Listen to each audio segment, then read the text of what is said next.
Bom, o sistema todo que é construído, ele gira em torno de dois conceitos, que é um conceito de módulos, e um conceito de coleções, que são as collections. E aí o que que são esses itens, tá? Os módulos, eles são as maiores entidades ali, é o maior domínio da aplicação. Normalmente, uma aplicação ela não contém mais de um módulo. Quando a gente está falando de mais de um módulo, é como se a gente estivesse referindo a criar mais de uma API dentro do projeto. Por exemplo, se você vai desenvolver um sistema web e você vai desenvolver um sistema mobile, e aí você não quer fazer isso em, em uma API só, né? Você cria dois módulos, um módulo que se chama API e um módulo que se chama App, por exemplo.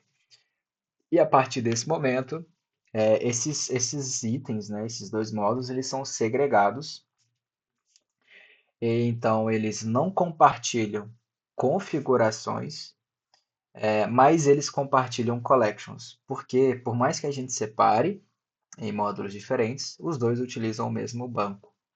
E uma collection nada mais é do que uma tabela no banco. A primeira camada de uma collection, no caso, é a tabela do banco. A partir da tabela do banco, a gente cria mais três itens, que aí a gente vai falar um pouco mais sobre isso depois. Mas como que funciona, tá? A criação de um módulo, primeiro você vai sempre clicar nesse mais aqui, se tratando, né, da criação através da interface gráfica. E aí eu vou criar um módulo que eu vou chamar de API.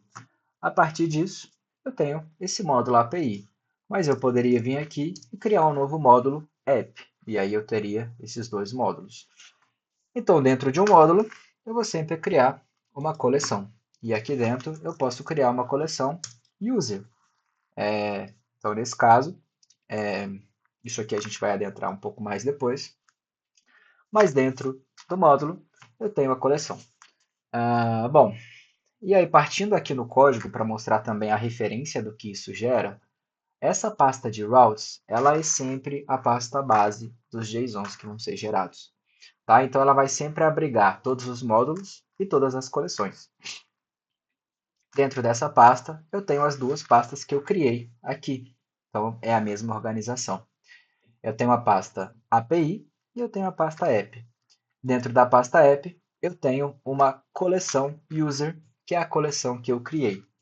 Dentro da coleção User, eu já tenho mais uma distinção de arquivos, que aí sim é algo mais específico de cada coleção.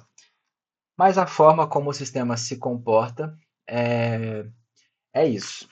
Bom, para exemplificar aqui mais um ponto que eu disse, né, sobre a iteração dos itens, eu queria fazer uma demonstração que é vir aqui, por exemplo, não se preocupe em entender esse ponto aqui agora nessa parte, mas aqui eu vou criar uma nova coluna nessa tabela que vai se chamar name. E aí eu vou salvar ela. E aí eu vou mudar de módulo. Eu vou vir aqui em nova coleção e vou criar também uma coleção com o mesmo nome. Então, eu tenho coleções com o mesmo nome em diferentes módulos. Por que que isso aqui acontece, tá? E por que que elas são uma só no final? A forma como elas vão ser acessadas de diferentes domínios modifica a lógica. Então, eu posso ter uma sendo acessada pela API, que vai ter um sistema de rotas, e eu posso ter uma acessada pelo app, que vai ter outro sistema de rotas, mas no final, as duas consomem a mesma tabela no banco. Por isso que elas são conectadas. Então, aqui em API, onde eu já comecei a editar a tabela, tudo certo, eu posso continuar editando. Mas aqui em app, se eu abro essa tabela, aqui vocês já notam que a table, né, a tabela e relações sumiu. E aqui eu só tenho o aviso. E aqui o aviso é bem claro, que a tabela user já está em edição no módulo de API. Então, para eu continuar editando, eu tenho que, né, acessar o módulo de API. Tudo que eu editar aqui dentro vai surtir efeito na tabela user do módulo de app. Acho que ficou claro, né? Então, essa iteração. Porque no final ali a gente sempre vai ter uma relação única no banco por se tratar de um único banco.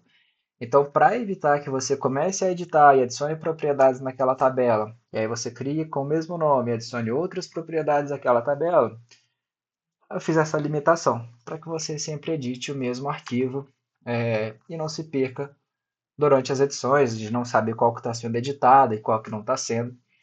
Então, acredito que é isso, tá? A explicação de módulos e coleções é essa. Então, é a forma como eles se comportam. No final do sistema, o que acontece com isso aqui é que compõe a rota da API. Então, a rota da API vai ser sempre API barra user barra private ou public, que são os dois tipos de rota, barra algum endpoint específico. Pode ser um store, pode ser um index, um update, e aí isso diversifica. Mas a collection e o módulo sempre compõem a rota da API que vai ser chamada, tá? Isso também a gente vai ver um pouco mais para frente.